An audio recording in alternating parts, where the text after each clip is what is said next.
சின்ன மருமகள் அடுத்த வர எபிசோடில் பார்த்திங்க அப்படின்னா போஸுக்கு வந்து டிவோர்ஸ் ஆனதுனால எம்எல்ஏ பொண்ணை கல்யாணம் பண்ணலான்னு சொல்லிட்டு அவங்க அம்மா முடிவு பண்ணி பார்த்தீங்கன்னா அந்த பொண்ணோட நிச்சயம் பண்ணியிருப்பாங்க. ஆனால் அந்த பொண்ணு பார்த்திங்க அப்படின்னா கல்யாணத்துக்கு முன்னாடி நம்ம நேரில் பார்த்து மீட் பண்ணி பேசணும் அப்படின்னு சொல்லிட்டு போஸை வர சொல்லியிருப்பாங்க. அதே மாதிரி போஸை நேர்லேயும் பார்த்து மீட் பண்ணி பேசியிருப்பாங்க. பேசுனது மட்டும் இல்லாமல் ஒரு நர்ஸை பார்த்திங்க அப்படின்னா போஸ் வீட்டுக்கு அமுச்சு போஸுக்கு பார்த்திங்க அப்படின்னா எல்லா டெஸ்ட்டும் எடுக்கணும், அவரோட எல்லா ஆர்கன்ஸும் நல்லா இருக்கா அப்படின்னு சொல்லிட்டு செக் பண்ண சொல்லி அமுச்சிருப்பாங்க. அது மட்டும் இல்லாமல் அவருக்கு ஹெச்ஐவி டெஸ்ட்டும் எடுக்கணும்னு சொல்லிட்டு அமைச்சிருப்பாங்க. இந்த பொண்ணு பெரிய ஆளாக தான்டா இருப்பா போல், இவ்வளோ வேலை பண்ணுறா அப்படின்னு சொல்லிட்டு போஸும் அவங்க அம்மாவும் நினைப்பாங்க.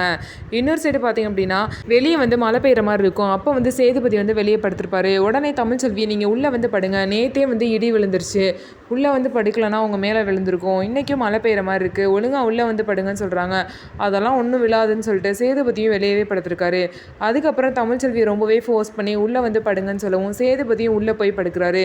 என்ன ரொம்ப அக்கறை இருக்க மாதிரி பார்க்குற அப்படின்னு சொல்லிட்டு சேதுபதி கேட்பாரு. நம்ம 2 பேரும் சண்டை போட்டிருக்கோம் தான், பிரிஞ்சிருக்கோம் தான், அதுக்குன்னு சொல்லிட்டு எப்படி போனாலும் பரவாயில்ல அப்படின்னு சொல்லிட்டு விடுற அளவுக்குலாம் ஒன்றும் 2 பேரும் இல்லை அப்படின்னு சொல்லிட்டு தமிழ்ச்செல்வியும் சொல்லுவாங்க. அதுக்கப்புறம் சேதுபதியும் வந்து உள்ளே படுத்துருவாங்க. சேதுபதிக்கு பார்த்திங்க அப்படின்னா 2 பேருமே ரொமான்ஸ் பண்ணுற மாதிரி வந்து கனவு வரும். என்ன இப்படியெல்லாம் கனவு வருதுன்னு சொல்லிட்டு அவர் வந்து ஒரு சைடு புலம்பிட்டு இருப்பாரு. இதிலேருந்து என்ன தெரியுது அப்படின்னா அவங்க 2 பேரும் ஒருத்தர் புரிஞ்சுக்காம தான் சண்டை போட்டு பிரிஞ்சிருக்காங்க. மற்றபடி 2 பேருக்கும் ஒருத்தர் மேலே ரொம்பவே பெரிய பாசம் இருக்குது. அந்த பாசமும் லவ்வும் தான் 2 பேரையும் கூடிய சீக்கிரம் சேர்க்க போகுது. ஸோ நம்ம வீடியோ உங்களுக்கு பிடிச்சிருந்தா நம்ம வீடியோவை லைக் பண்ணிக்கோங்க. மறக்காமல் நம்மளோட சேனலை சப்ஸ்கிரைப் பண்ணிவிட்டு பாருங்கள்.